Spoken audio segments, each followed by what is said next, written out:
Hola a todos, bienvenidos al 45º tutorial de Python. Hoy vamos a estar viendo cómo trabajar con ficheros en Python. Los ficheros nos van a servir cuando tengamos un programa que necesite una base de datos para poder funcionar. Entonces en los ficheros vamos a almacenar la base de datos y luego la vamos a poder leer desde nuestro programa y acceder a ella. Entonces, un ejemplo de para qué sirven los ficheros puede ser el programa que hicimos en el tutorial pasado de la administración de un videoclub, en el cual teníamos que guardar las películas con toda su información y los clientes también con su información respectiva. Y lo que hacíamos antes era cada vez que ejecutábamos el programa teníamos que almacenar nosotros mismos la información de los clientes y la información de las películas, lo cual no es muy conveniente ya que nuestro programa tendría que estar andando por siempre y eso es prácticamente imposible. Entonces, ¿qué vamos a hacer? Vamos a almacenar la información de los clientes y las películas en un fichero de texto, que es una clase de fichero, y luego la vamos a acceder de nuestro programa y vamos a tener toda la información disponible, se cierre o no el programa. Entonces, lo primero que vamos a ver es la base de la estructura de almacenamiento de nuestra computadora. Nuestra computadora se compone de directorios y ficheros.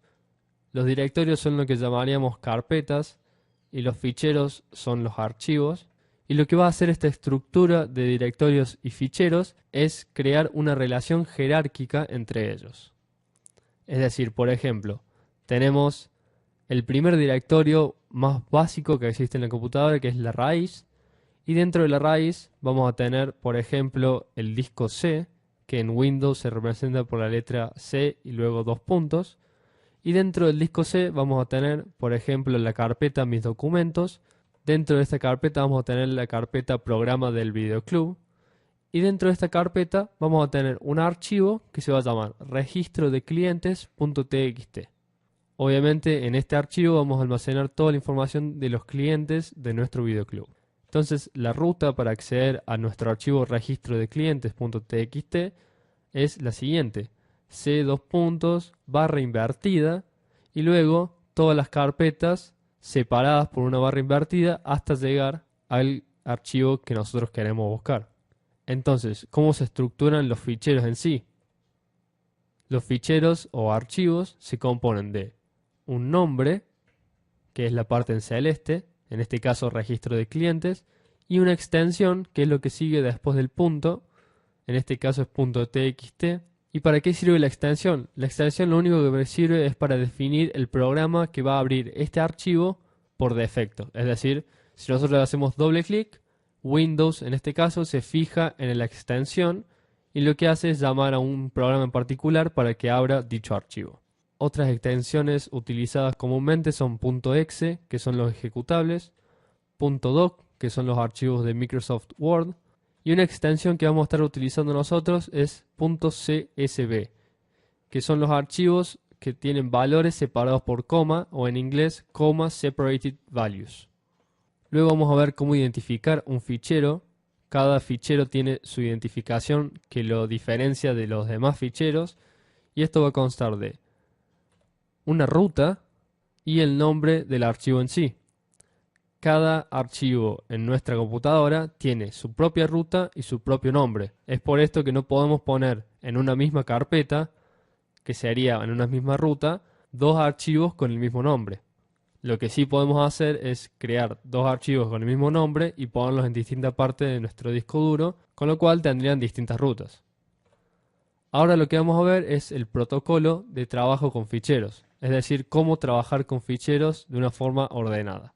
Este protocolo consta de tres pasos básicos que son abrir el archivo, luego trabajar con el archivo, es decir, leer o escribir información que esté dentro del archivo, y finalmente cerrar el archivo. Y esta es la parte donde la mayoría de los programadores que están comenzando se olvidan de cerrar el archivo y esto se considera un grave error de programación. Entonces, ¿por qué es importante cerrar los ficheros? Primero, porque es muy posible de que se pierdan los cambios que hagamos en el fichero o que el archivo directamente se corrompa y no pueda volver a abrirse. ¿Y por qué sucede esto? Bueno, la explicación es esta. Es muy costoso computacionalmente, es decir, tarda mucho tiempo, obtener la información de un archivo bit por bit, es decir, pedacito por pedacito, según nosotros le vayamos diciendo a la computadora desde nuestro programa que vaya obteniendo información, ya que para acceder a esta información, el disco duro tiene que realizar un trabajo mecánico, que es mover el brazo mecánico del cabezal hasta la posición de la pista donde está la información, y luego recién tiene que esperar a que el disco gire y pase por la zona donde está nuestra información, y recién ahí va a poder leer dicha información. Entonces va a tardar mucho, va a demorar mucho y va a consumir mucha memoria el hecho de obtener información pedacito por pedacito, ya que en cada obtención de un pedacito tenemos que realizar todo este trabajo nuevamente. Entonces, ¿cómo se soluciona esto? Se utilizan lo que se llaman buffers. En los buffers se carga la información adyacente a la información que quisimos obtener nosotros.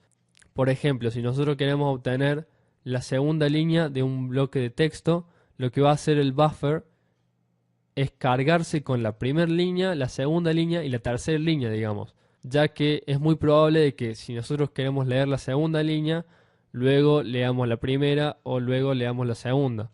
Entonces de esta forma no tenemos que realizar el trabajo mecánico cada vez que queremos leer una línea, sino que cargamos un buffer con un bloque de información que es muy probable que vaya a ser utilizada en el futuro.